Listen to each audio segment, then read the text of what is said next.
Halo Bapak Ibu dan Saudara-saudari yang dikasihi Tuhan, bersyukur sekali karena pada hari ini bersama-sama kita dapat berjumpa, bersama-sama kita merenungkan firman Tuhan di hari yang baru, di minggu yang baru. Sebelumnya mari bersama-sama kita memfokuskan hati dan pikiran kita berdoa. Tuhan Allah Bapa kami yang menciptakan langit, bumi dan segala isinya, Tuhan yang memberikan kepada kami kehidupan, Tuhan yang mencukupkan segala yang baik bagi kami, Tuhan yang memegang tangan kami ketika kami melewati segala suka maupun duka. Pada hari ini bersama-sama kami akan mendengarkan dan merenungkan firman Tuhan. Kiranya Tuhan membuka pikiran dan hati kami, supaya sungguh kami dapat memahami yang menjadi kehendak Tuhan dan bersama-sama melaksanakannya di dalam kehidupan kami sehari-hari. Terima kasih ya Tuhan, di dalam nama Tuhan Yesus kami berdoa. Amin. Bacaan kita pada hari ini berdasarkan Yosua pasal 1 ayat pertama hingga ayat yang ke-11. Yosua ayat pasal 1 ayat pertama hingga ayat yang ke-11. Namun pada hari ini saya akan bacakan ayat yang pertama, kedua, dan kemudian dilanjutkan ayat yang ke-6 sampai ayat yang ke-9. Yang begini firman Tuhan. Sesudah Musa hamba Tuhan itu mati, berfirmanlah Tuhan kepada Yosua bin Nun, abdi Musa itu, demikian. Hambaku Musa telah mati, sebab itu bersiaplah sekarang, seberangilah sungai Yordan ini, engkau dan seluruh bangsa ini menuju negeri yang akan kuberikan kepada mereka, kepada orang Israel itu. Ayat yang ke-6, kuatkan dan teguhkanlah hatimu, sebab engkaulah yang akan memimpin bangsa ini memiliki negeri yang kujanjikan dengan bersumpah kepada nenek moyang mereka untuk diberikan kepada mereka. Hanya kuatkan dan teguhkanlah hatimu dengan sungguh-sungguh. Bertindaklah hati-hati sesuai dengan seluruh hukum yang telah diperintahkan kepadamu oleh hambaku Musa. Janganlah menyimpang ke kanan atau ke kiri supaya engkau beruntung kemanapun engkau pergi. Janganlah engkau lupa memperkatakan kitab Taurat ini, tetapi renungkanlah itu siang dan malam, supaya engkau bertindak hati-hati sesuai dengan segala yang tertulis di dalamnya. Sebab dengan demikian perjalananmu akan berhasil dan engkau akan beruntung. Bukankah telah kuperintahkan kepadamu, kuatkan dan teguhkanlah hatimu? Janganlah kecut dan tawar hati, sebab Tuhan Allahmu menyertai engkau kemanapun engkau pergi. Demikianlah pembacaan firman Tuhan pada hari ini. Sungguh bersyukur kita yang diberikan kesempatan untuk bersama-sama mendengarkan, merenungkan, memelihara, dan bahkan dipegang tangannya untuk melaksanakan di dalam kehidupan kita sehari-hari. Bapak Ibu dan Saudara-saudari yang dikasihi Tuhan, kalau kita perhatikan bahwa setiap organisasi atau komunitas apapun yang memiliki pemimpin, pasti hanya satu yang diberikan gelar sebagai pemimpin pertama. Ya, karena pertama itu kan datangnya hanya satu kali, tidak mungkin ada yang pertama itu kedua kali, kecuali ada bidang yang lain. Jadi misalnya orang pertama yang menemukan lampu, lalu ada orang pertama yang menemukan telepon. Nah, jadi sulit kalau misalnya sudah ada orang pertama menemukan lampu, lalu ada orang lain lagi yang disebut orang pertama. Pasti di antara mereka hanya satu yang sungguh-sungguh sebagai orang pertama. Nah, Bapak Ibu dan Saudara-saudari yang dikasihi Tuhan, bacaan kita pada hari ini adalah membahas mengenai Yosua. Yosua ini tugasnya melanjutkan karya yang dilaksanakan oleh Tuhan bersama dengan Musa, sekarang dilanjutkan Tuhan bersama dengan Yosua. Tuhannya sama, tetapi manusianya berbeda. Dulu bersama dengan Musa, sekarang bersama dengan Yosua. Jelas ada perbedaan antara Musa dan Yosua. Yang paling menonjol adalah pengalaman mereka bersama dengan Tuhan. Ketika kita menilik Musa dengan Tuhan, relasinya ini sungguh sangat dinamis, tapi dekat begitu. Jadi ketika ada hal-hal yang baru, hal-hal yang ingin diberikan Tuhan kepada bangsa Israel, pasti diberikan kepada Musa terlebih dahulu. Mulai dari hukum-hukum dan lain-lain, semuanya selalu lewat Musa. Nah, seringkali ketika Tuhan memanggil Musa, Tuhan hanya memanggil Musa sendirian atau bersama dengan Harun atau tua-tua yang lain.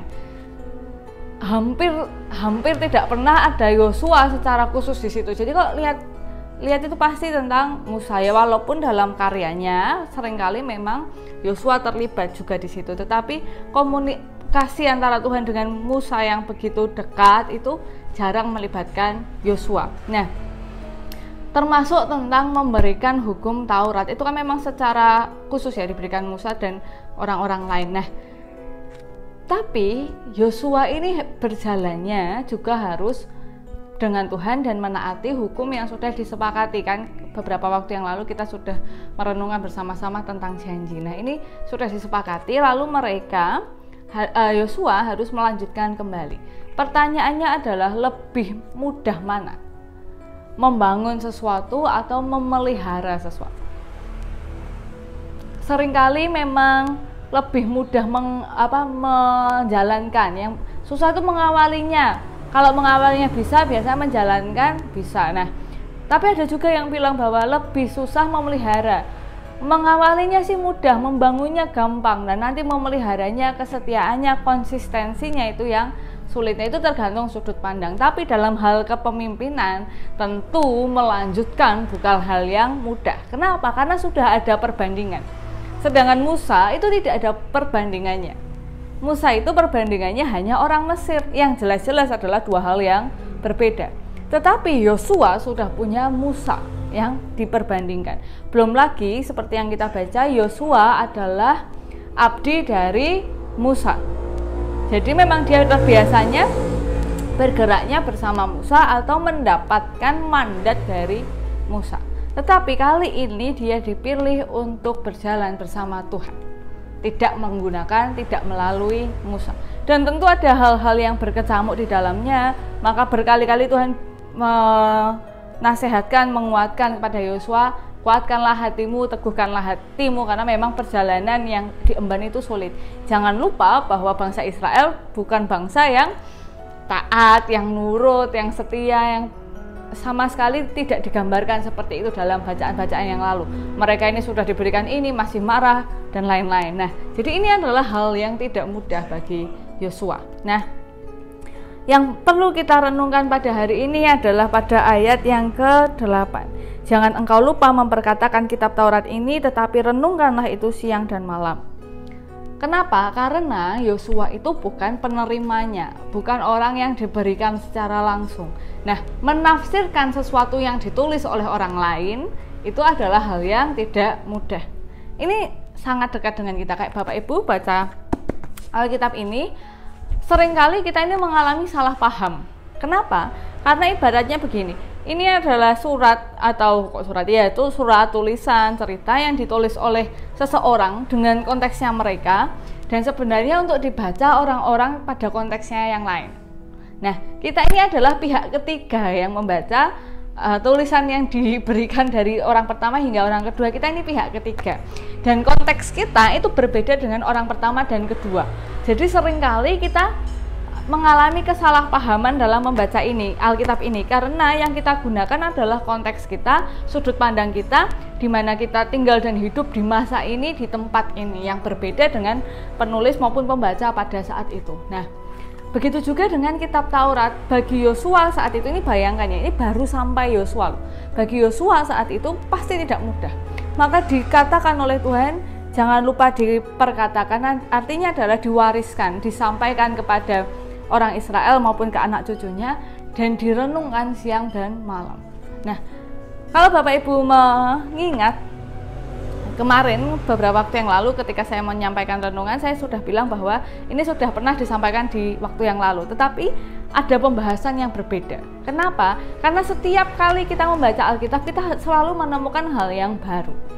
Bisa saja yang kemarin kita baca, kita pahami itu ternyata kurang tepat, dan kita baru sadar ketika kita baca ulang. Itu saya alami sudah berkali-kali.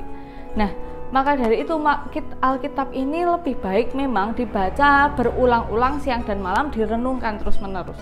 Karena kita ini terbatas. Itu yang pertama-tama perlu kita ingat-ingat, bahwa kita ini hanya pihak ketiga yang mencoba memahami. Jadi memang konteksnya sudah berbeda, semuanya sudah berbeda. Ya, kita harus berulang-ulang merenungkan. Dan kalau misalnya pemahaman kita salah, ya kita baca lagi. Karena ketidaktahuan memang bisa menuntun kepada kesalahan. Maka itu kita harus terus-menerus belajar. Lalu yang kedua disampaikan begini. supaya engkau bertindak hati-hati sesuai dengan segala yang tertulis di dalamnya, sebab dengan demikian perjalananmu akan berhasil dan engkau akan beruntung. Juga akan dalam terjemahan yang lain disampaikan bahwa engkau akan bijaksana. Jadi ya beruntung ya bijaksana begitu. Jadi yang mau disampaikan di sini adalah kalau kita membaca Alkitab itu jalan kita itu diharapkan itu bisa lurus. Kenapa? Kalau kita baca, kita akan tahu yang sebaiknya dan tidak sebaiknya kita lakukan. Ya kecuali ngeyel, yaitu beda.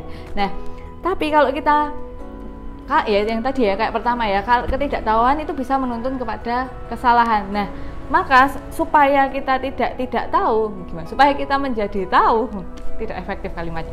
Supaya kita menjadi tahu, maka kita harus membaca. Dan ini tidak untuk dibaca dan direnungkan saja, tetapi juga sebagai tuntunan di dalam perjalanan kita.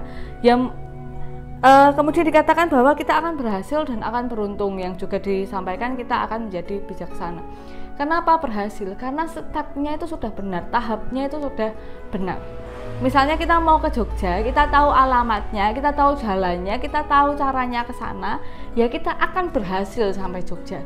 Tapi kalau kita tidak tahu petanya, kita bisa muter lewat Klaten, nanti ke Solo, malah ke Semarang, nanti muter lagi baru sampai ke Jogja.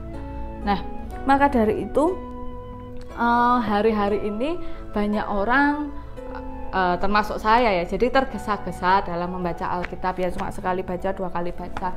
Nah, maka yang pertama adalah mari kita baca secara berulang dan kita renungkan dengan kesadaran bahwa saya ini beda dengan penulis dan pembaca saat itu, maka saya harus belajar berkali-kali lipat dibandingkan pembaca yang hidupnya konteksnya juga pada saat itu. Lalu yang kedua, ketidaktahuan itu bisa menuntun kepada kesalahan. Maka yang kita harus lakukan adalah memahami supaya jalan kita ini benar. Jadi Bapak Ibu jangan menyalahartikan bahwa kalau baca Alkitab ini pasti nanti hidupnya akan berlimpah-limpah. Enggak begitu. Dikatakan berhasil dan beruntung atau bijaksana itu ya karena kalau kita tahu tujuannya, kita bisa sampai ke tujuannya kalau kita tahu jalannya. Lah kalau kita nggak tahu jalannya ya kan repot. Nah, jadi jangan mengartikan kalau udah baca Alkitab ini sudah pasti dagangan saya akan berhasil, pekerjaan saya berhasil, enggak juga. Tapi dalam tolok ukur yang diberikan oleh Tuhan, ini kita akan berhasil kalau kita mau memahami dan membaca Alkitab. Nah, renungan harian setiap hari yang dilayankan oleh saya maupun Pak Mamo ini sebenarnya adalah menemani Bapak Ibu. Jadi kalau sendirian itu kadang baca Alkitabnya kan tidak konsisten. Hari ini bisa baca, besok enggak. Tapi kalau kita bersama-sama, semoga konsistensinya itu lebih. Dan nanti kalau ada pengulangan ayat ini bersyukur sekali kita, karena kita bisa kembali menyegarkan pikiran kita dan kita melihat dari sudut pandang yang berbeda. Dan mari mengajak orang-orang untuk juga merenungkan firman Tuhan. Dan saya berharap gak ada orang bilang kemarin saya sudah baca, saya sudah tahu isinya dan lain-lain. Aduh, itu susah ya, karena memang Yosua saja loh yang hidup di zaman itu saja harus merenungkan berulang-ulang, apalagi kita yang hidupnya ribuan tahun setelah semuanya itu terjadi. Jadi mari berjalan bersama Tuhan dengan terus merenungkan firman Tuhan, dan kita akan pada akhirnya tahu kemana kita akan pergi, lalu alamatnya di mana, caranya ke sana juga bagaimana, kita akan menjadi tahu. Ya, mari kita berdoa. Kiranya Tuhan menolong kami supaya kami tidak menjadi sombong, supaya kami tidak menjadi tinggi hati, supaya kami tidak menjadi angkuh dan merasa bahwa kami tahu sangat banyak mengenai Tuhan dan kehendak Tuhan. Dan kiranya Tuhan menolong kami supaya kami berkomitmen untuk terus merenungkan firman Tuhan, untuk berkali-kali mempelajari firman Tuhan dan menjadikannya sebagai landasan dalam kehidupan kami. Dan ampunlah kami Tuhan jika selama ini yang menjadi landasan kehidupan kami adalah keinginan kami sendiri, egoisme kami sendiri. Terima kasih ya Tuhan, di dalam nama Tuhan Yesus kami berdoa. Amin. Ya, demikian yang dapat saya sampaikan. Tetap semangat, tetap penuh sukacita, sampai berjumpa lagi. Dan ketika nanti saatnya tiba, semoga kita bisa bersama-sama merenungkan firman Tuhan, tidak hanya melalui media online, tapi juga dalam perjumpaan kita. Sampai jumpa, Tuhan Yesus memberkati kita semua.